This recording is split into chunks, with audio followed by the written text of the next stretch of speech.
Boa noite a todos os colegas, deputados. Boa noite, presidente. A gente acabou aqui de ouvir a fala do líder do governo e ele afirmou que a intenção desse projeto é minimizar o peso do Estado nas costas do cidadão.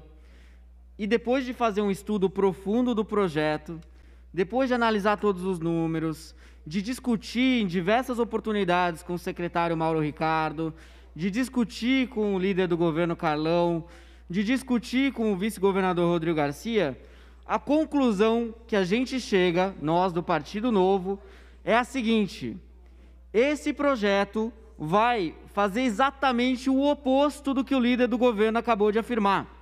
Esse projeto vai aumentar ainda mais o peso gigantesco do Estado nas costas do cidadão de bem, que produz, que acorda todo dia cedo, que vai trabalhar, que enfrenta todas as dificuldades e que paga seus impostos em dia e que cria a sua família e que tem as suas preocupações do dia a dia. Esse projeto, como o deputado Carlão apresentou aqui, veio como uma iniciativa para cobrir um déficit de 10 bilhões de reais. E nos 15 minutos que o deputado Carlão teve aqui para explicar o projeto, ele gastou aí por volta de 12 minutos falando sobre a redução de estrutura proposta no eixo 1 do projeto, que eles chamam de enxugamento da estrutura, e que eu chamo de enxugamento pífio da estrutura. Um enxugamento pífio.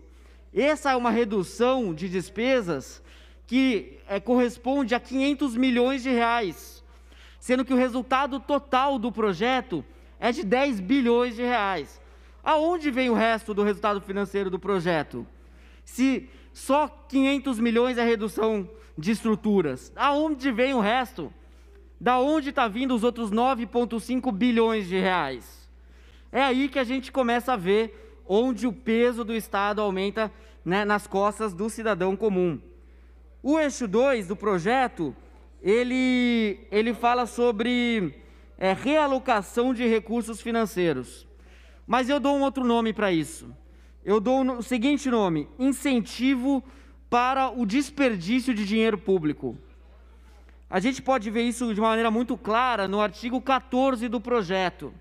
Nesse artigo, que é aquele que ficou famoso por conta das universidades, e da FAPESP, e que depois de uma pressão enorme das universidades e da mídia bater constantemente nesse aspecto, que nem um aspecto tão grande quando você olha para o resto do projeto, o que está escrito ali?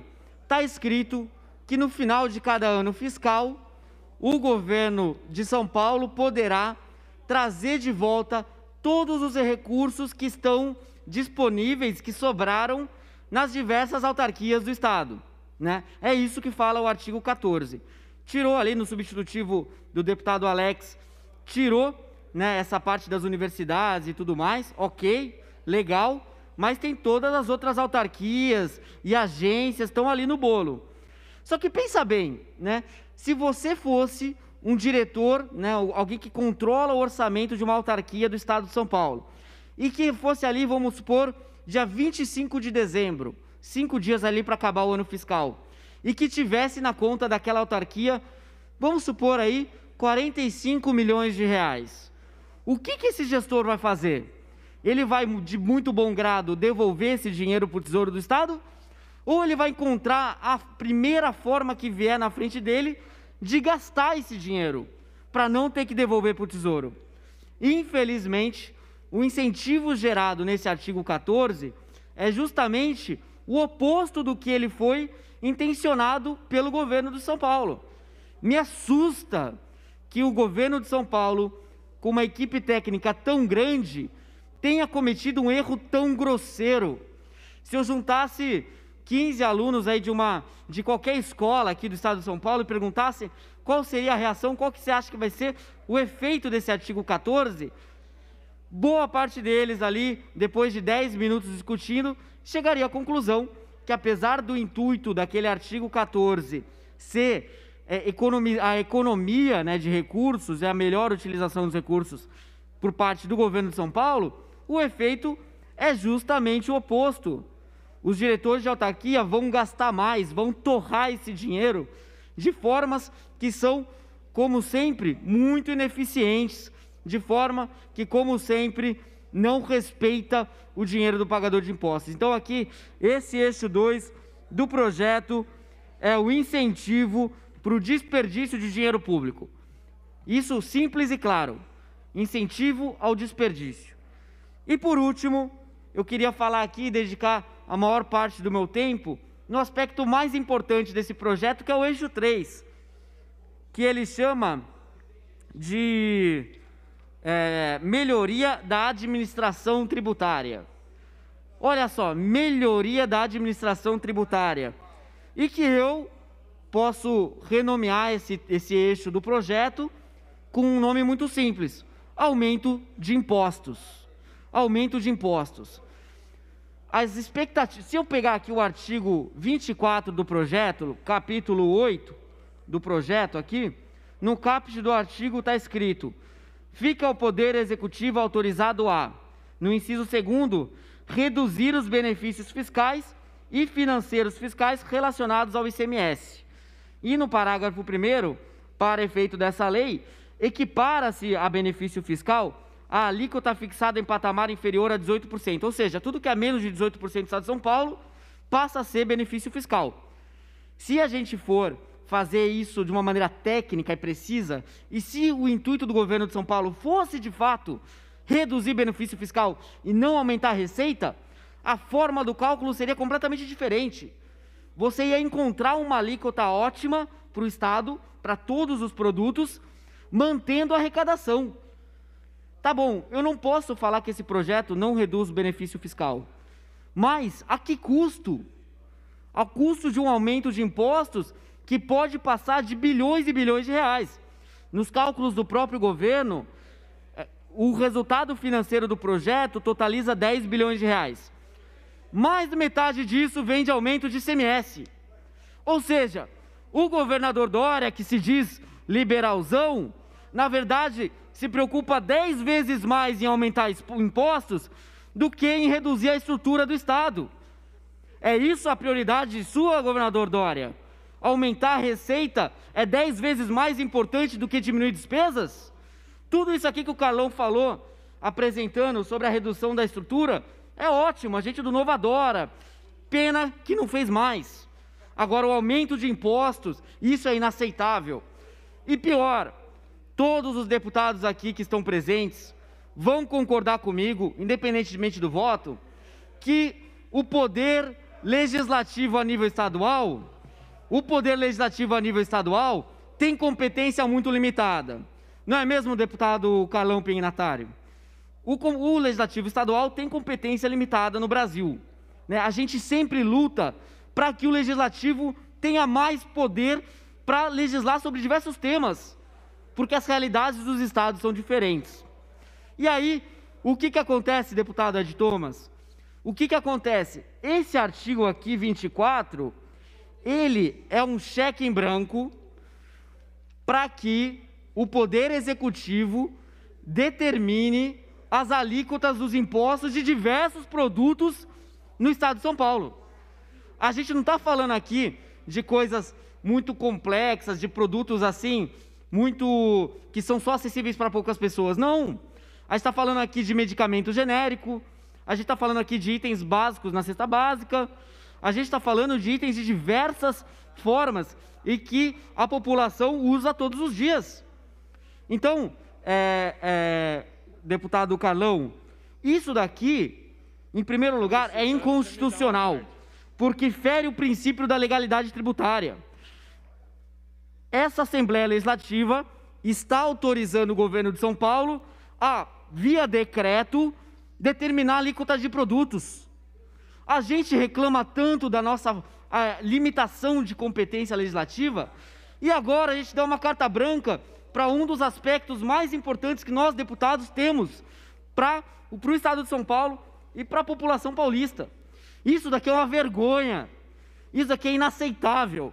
Os deputados que votarem sim para esse projeto nunca mais vão poder reclamar que os deputados estaduais legislam pouco. Nunca mais vão poder reclamar que o legislativo a nível estadual no Brasil tem competência limitada, porque eles aceitaram isso, e eles aceitaram que o governador de São Paulo esvaziasse a sua responsabilidade. Nós, deputados estaduais, infelizmente, estamos nos tornando cada vez mais desnecessários. Essa Assembleia Legislativa se torna menor, ela se torna algo que é indiferente para a população.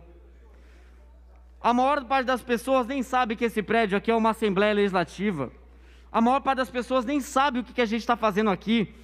E passa dia e entra dia, e a gente aceita com facilidade nos tornarmos cada vez mais irrelevantes. É isso que o governador de São Paulo está propondo a fórceps, está propondo com aquela força dura do governo de São Paulo. Deputado Daniel. Eu já te dou uma parte para concluir aqui meu raciocínio. Então, é muito importante esse ponto, caros amigos deputados, porque esse projeto, nesse artigo 24, esvazia uma das principais competências de um deputado estadual. Isso daqui é uma vergonha, inconstitucional, como eu disse, fere o princípio da legalidade tributária e, mais uma vez, mostra o quanto que a gente está indo na direção oposta daquilo que a gente deveria. Por último, eu gostaria de falar sobre algo que eu estava assistindo uma vez, esses últimos dias, um tal de um jornal que termina com aqueles nomes news, né? Termina com news.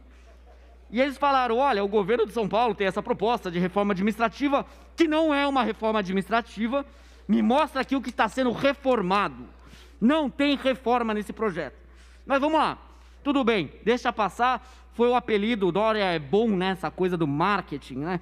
Então, tudo bem, mérito dele, a imprensa engoliu, vamos para frente. E aí, na notícia, o jornalista fala assim, olha só, e aí o governo de São Paulo prevê a redução de benefícios fiscais de 20%. Onde está escrito nesse projeto que é redução de benefício fiscal de 20%? Se o governo quiser, ele pega um produto aqui, ovo, que tem alíquota de, 7%, e aumenta para 18% e dane-se. E o que a gente está aprovando aqui... Dá uma parte, deputado. Eu já termino aqui meu raciocínio, deputado. O que a gente está aprovando aqui é uma autorização, né, e confiando no que o governo disse. A gente já é maduro o suficiente, até eu que cheguei aqui ontem, né, e o pessoal até brinca que sou estagiário da casa aqui e tudo mais, até eu já entendi que a gente não pode confiar naquilo que os governantes falam. Até eu já aprendi que a gente não pode, né, aceitar que uma ideia, que um programa temporário de um governo, né, não vá se tornar permanente. O Brasil está do jeito que está hoje por conta disso. Qualquer reforma fiscal de fato liberal, olha, tem 3 prioridades: reduzir despesas e reduzir despesas. E o que o governo de São Paulo está fazendo é aumentar impostos, aumentar impostos, aumentar impostos, aumentar impostos, aumentar impostos, aumentar impostos, aumentar impostos, aumentar impostos, aumentar impostos. O senhor vai me dar uma parte ou não, deputado? Senão e reduzir despesas lá para a 11ª prioridade. É uma pena isso que está acontecendo, uma pena que a imprensa ainda não entendeu que não tem nada de 20%. E por último, queria aproveitar só esse meu 1 minuto, essa minha única oportunidade que eu tenho aqui de falar, deputado Carlão, peço desculpas por não te dar essa parte, mas para concluir um ponto muito importante. Nessa mesma notícia desse canal de notícias aí, que termina com news, né, falou, o projeto precisa ser aprovado agora, porque o governo precisa de 90 dias para sancionar o projeto. Eu falei, opa, peraí, que história é essa? 90 dias para sancionar o projeto? Alguém aqui já viu isso? Se a gente votar amanhã e infelizmente o projeto for aprovado, na quinta-feira está no Palácio, assinado, sancionado, sexta-feira já era oficial, já está valendo. Já pode extinguir os institutos, fundações e por aí vai. Agora, o que acontece? Por que precisa de 90 dias? Porque a Constituição determina que qualquer alteração de impostos tenha pelo menos 90 dias para que o setor privado consiga se adaptar aos novos impostos. É por isso que precisa de 90 dias. Quer confissão mais descrachada, mais óbvia que essa? O governo de São Paulo precisa aprovar agora, porque em janeiro do ano que vem teremos novos impostos. E nós do Partido Novo seguimos trabalhando, e aqui para encerrar, presidente, para encerrar, nós do Partido Novo seguimos trabalhando de forma técnica, nós do Partido Novo seguimos trabalhando de uma forma intelectualmente honesta, pelo bem da população, daquela maioria que não tem voz. Eu tenho certeza que se eu perguntasse para todos os 45 milhões de paulistas espalhados, já estou terminando, presidente, se eles gostariam ou não desse projeto, 99,9% diria não. Não queremos aumento de impostos. E a gente segue firme aqui, indo a fundo, intelectualmente honestos e seguindo os nossos princípios e valores e tudo aquilo que a gente acredita. Obrigado, presidente.